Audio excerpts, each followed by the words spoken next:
The McLaren Solus was worth $2.8 million, and it would not start. 19 engineers, the best in the region, flown in from 3 cities, had spent 4 hours kneeling beside it. None of them found the answer. The CEO stood 30 feet away, watching, her champagne glass empty, her patience thinner than she let on. Then a man in a gray work shirt walked through the service door, holding a 6-year-old boy's hand.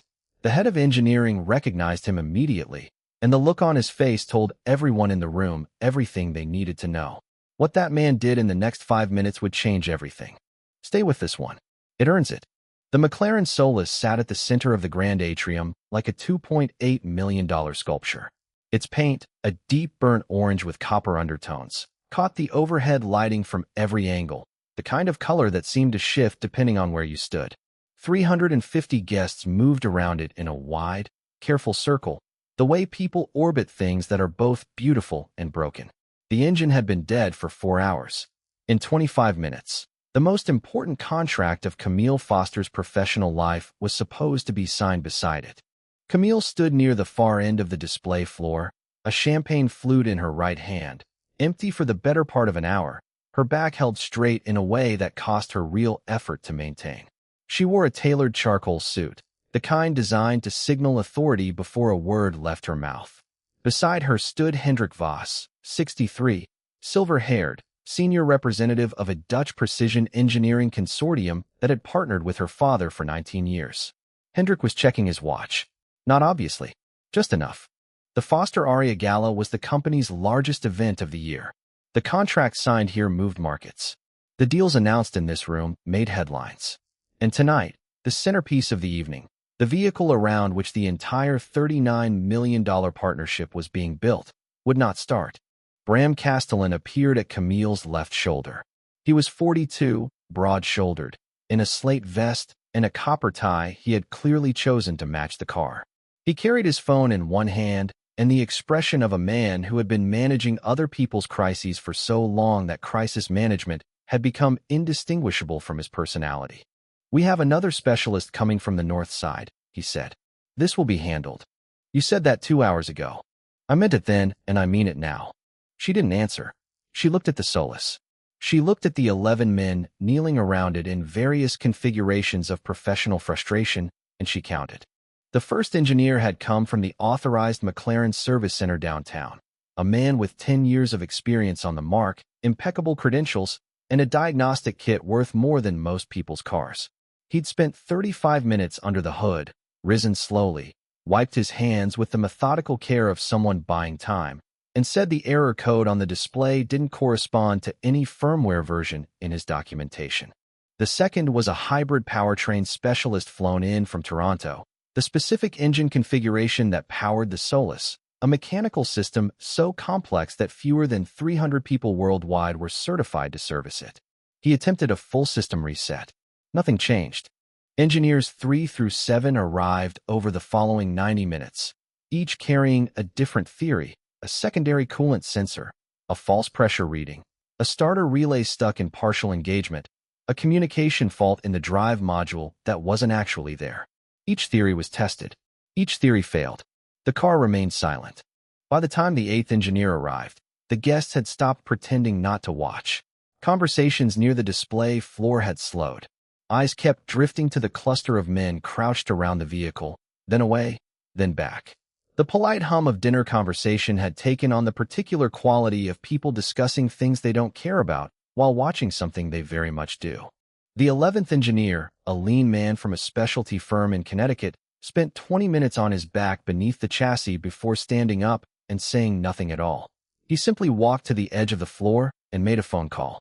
Bram, who had been circling the Solus for the better part of 3 hours, would approach the car periodically, lean in close, look at something specific, then step back. He never touched anything.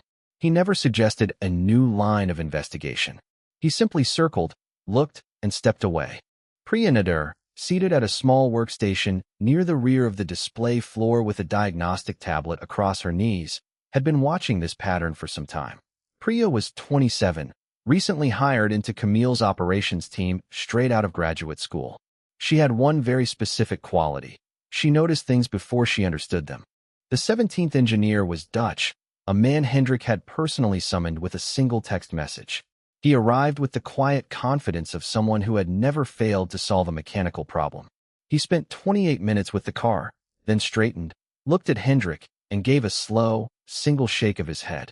Hendrik checked his watch again. Bram said, "We have 2 more teams on the way. We have time." Camille said nothing. She was counting.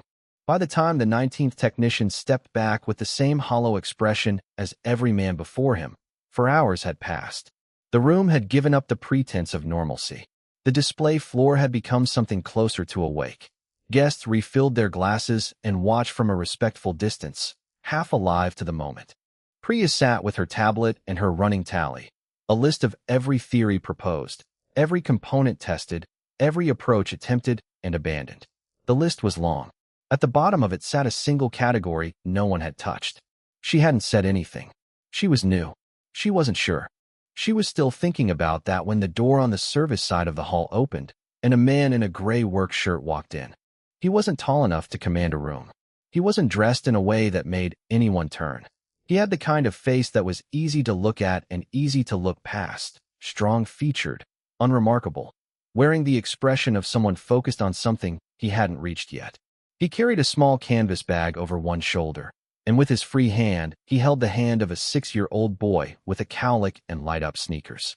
The boy was holding a toy car. It was orange, the same orange as the Solus. His name was Callum Reyes. He was 31 years old. He'd been hired 6 weeks earlier as a contract mechanic for the logistics team responsible for transporting and pre-checking the 3 display vehicles.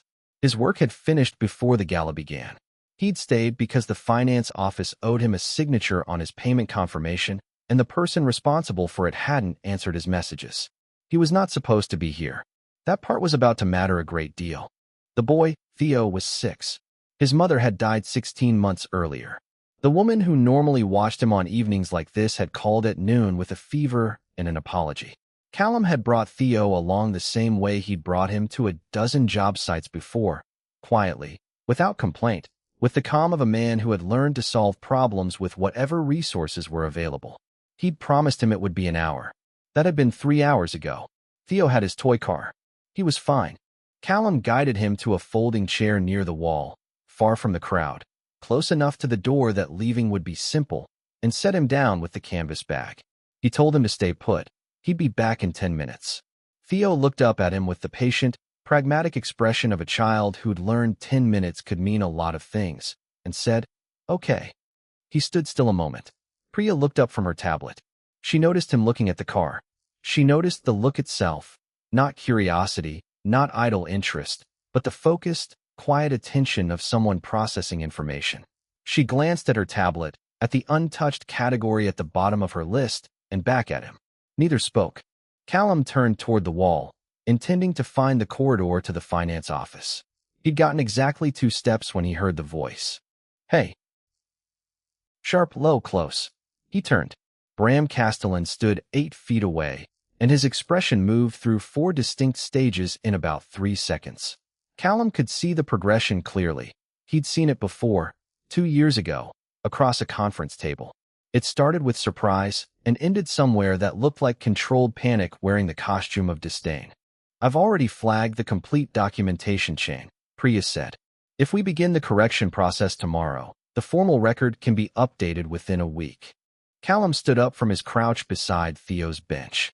He reached down and straightened the boy's collar, which had been sliding sideways for the better part of an hour. Theo allowed this with the patient tolerance of someone who'd learned to accept grooming maintenance as an unavoidable part of having a father. Camille stood as well. "I have one more question." He waited. "Are you still taking contract work?" The question landed differently than he'd expected. He'd anticipated an offer, some version of a redemption arc delivered in corporate language, a title, a salary range, a formal acknowledgement of the wrong done. He'd prepared, in some quiet part of himself, to politely decline whatever it was. He'd been declining things for 3 years. He was practiced at it. This was a different kind of question. It wasn't offering him anything. It was asking what he was. "For now," he said, "I'd like to schedule a meeting Monday morning, if you're available." He looked at Theo. The boy had finished his pretzel and was holding his toy car up toward the corridor's overhead light. watching the way it moved across the orange surface. The same look he got whenever he found something worth understanding. "I'm available," Callum said. "But I have one condition. Name the document first. The correction gets filed before I walk into any meeting." "That's not a negotiation point." Camille held his gaze a moment. "It will be done by Friday." Callum nodded once. They didn't shake hands. They looked at each other the way two people look at each other when they've just established the terms of something real. Theo lowered his toy car and looked at Camille. "Is your car going to be okay now?" "Yes," Camille said. "Your father made sure of it." Theo nodded, entirely satisfied with this answer, and went back to the light. He told them on a Sunday morning. The kitchen was small, 2 windows, blue curtains, a table with one leg slightly shorter than the other 3, which they'd both stopped noticing months ago. Callum was at the stove, scrambled eggs the way Theo liked them, with the small cubes of cheddar folded in at the very end so they didn't get too melted. Theo was on the tall stool at the counter, hair uncombed, still in pajamas, his toy car parked beside his glass of orange juice like a tiny attendant. "Theo," Callum said, not looking away from the eggs. "I'm thinking about changing jobs." Theo looked up from whatever he'd been examining on the tabletop. "What's changing?" "It means I'd go somewhere different to work. A bigger place." He paused. "I'd be busier sometimes." "Would you still get picked up every day?" Theo thought about this with the seriousness it deserved. He did not make quick decisions about things that mattered. He'd gotten this from his father, or his father had gotten it from him after 6 years. Callum was no longer sure which direction the inheritance ran. "Does the place have cars?" "A lot of them. Nice ones. The nicest kind." Theo looked at his toy car. He was quiet a moment. Then he asked, in the voice he used when he was working through something he'd been turning over for a while, "Nicer than Mama's car?" Callum moved the pan off the heat. He turned around, leaned against the counter, and looked at his son. Morning light came through the blue curtains and made the boy's hair look like something he didn't have a word for. "Nothing is nicer than Mama's car," he said. "You know that." Theo absorbed this, his expression shifting through several small variations, the way his face always moved when he was deciding what he thought about something, and then settling into something resolved and clear. "Okay," he said. "Then you should go, but you have to take me sometimes." Callum slid the eggs onto a plate, set it in front of him, and watched him arrange his fork and toy car on either side of the plate with the spatial precision of a child who had very specific ideas about how his table should be organized. Then he picked up his phone. He typed a message to Priya Nader, Monday, 9 a.m. "I'll be there." He looked at it a moment before sending, then added a second line. "The document correction needs to be in the formal record before the meeting. That's the condition." He sent it and set the phone face down. Theo ate his eggs. He positioned his toy car so it faced the window, its small wheels at the very edge of the counter, the orange paint catching the morning light. The same color as the McLaren that had been sitting dead in a grand atrium 48 hours earlier. The same color, Callum realized, as the second-hand hatchback Theo's mother had driven, with a cracked visor and a passenger seat covered in crayon marks by the end of its life. He looked at his son eating breakfast and thought, some things can't be taken. Not really. They can be moved around. They can be buried under wrong names and bad decisions and years of early mornings and small kitchens. But they stay where they are underneath all of it, patient, waiting to be called on. Monday morning, the building on the waterfront where Foster Aria Motorsport occupied 5 floors was the kind of place that made people walk differently when they entered it. The lobby had 20-foot ceilings and a floor that reflected light in ways that felt intentional. Callum wore a clean button-down shirt, dark trousers, and leather shoes he'd polished the night before. He'd left Theo at the preschool down the street from their apartment, and the boy had gone without complaint, which meant he was in a good mood, which meant the day had started correctly. Priya met him at the elevator. She looked like she'd been awake since before 6 and happy about it. "The filing went through Friday afternoon," she said as they rose. "The documents corrected in the company record. The consortium got notification this morning. Hendrick's office confirmed receipt." She glanced at her tablet. "He asked me to tell you. I'm quoting directly. The right work has the right name now. That's how it should have been." Callum nodded. "Bram submitted his resignation Saturday morning," Priya said. "I don't know if anyone told you." "No one told me." It was quiet. No statement, no announcement. HR sent a company-wide email saying the director of engineering role was being restructured. She paused. Which is accurate. He looked at the elevator doors. Are you all right? Priya asked. He thought about it the way he thought about everything. Actually, specifically, without rushing to a comfortable answer. I'm fine, he said. Some things take the time they take. The meeting room had floor-to-ceiling windows facing the harbor, and a table long enough that the far end sat in different light than the near end. Camille was already there, standing, not sitting, standing at the window, looking out at the water the way people look at things they're responsible for. She turned when she heard him enter. On the table lay two documents. One was a single page, the corrected filing, bearing his name and the original submission date from 2022. The other was considerably longer, with a title at the top that he read once and then looked away from, because reading it a second time felt too much like wanting something.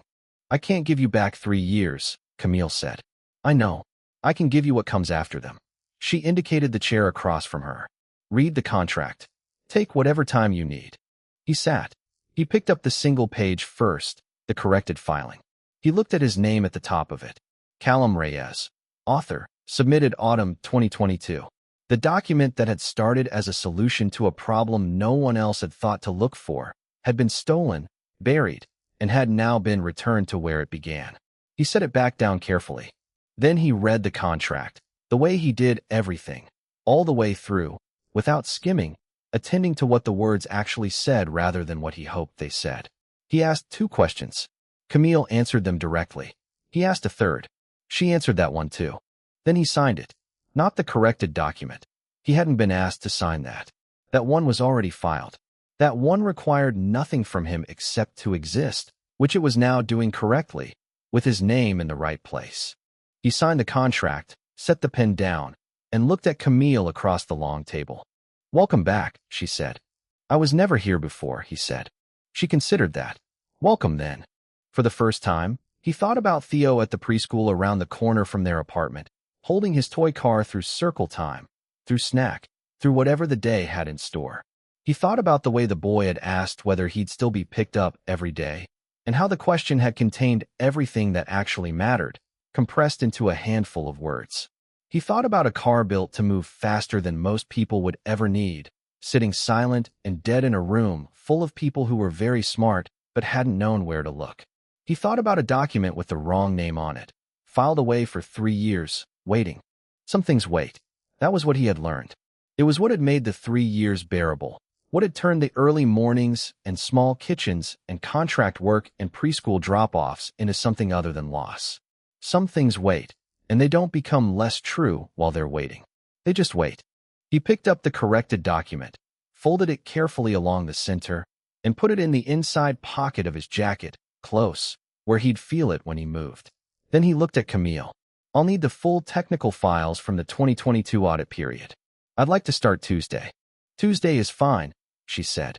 He stood, shook her hand, and walked back through the building. The high ceilings, the reflecting floors, the lobby, out through the glass doors and into the ordinary bright morning of the city. Theo was at the preschool window when Callum arrived that afternoon. He saw him through the glass before he came through the door. He always did. Had always been first to spot him, a fact that never stopped meaning something. He came through the door, already talking. Did you go to the new place? I did. Did you sign the thing? I did. Are there cars? More than you can count. He thought about this. Then what color? Callum remembered the McLaren, the burnt orange, the way it caught the atrium light, the way Theo had held up his toy car and compared them in the middle of a room full of people who'd given up. He looked down at his son. Same color as yours, he said. Theo looked at the toy car in his hand. He looked at his father. He smiled the way he smiled when something was exactly what it was supposed to be. Callum put his hand on his son's shoulder, and they walked home together through the afternoon. The toy car tucked in his jacket pocket, the corrected document folded against his father's chest, the city carrying on around them the way cities do, indifferent to most things, but always moving, full of engines that someone, somewhere, knows how to start. End.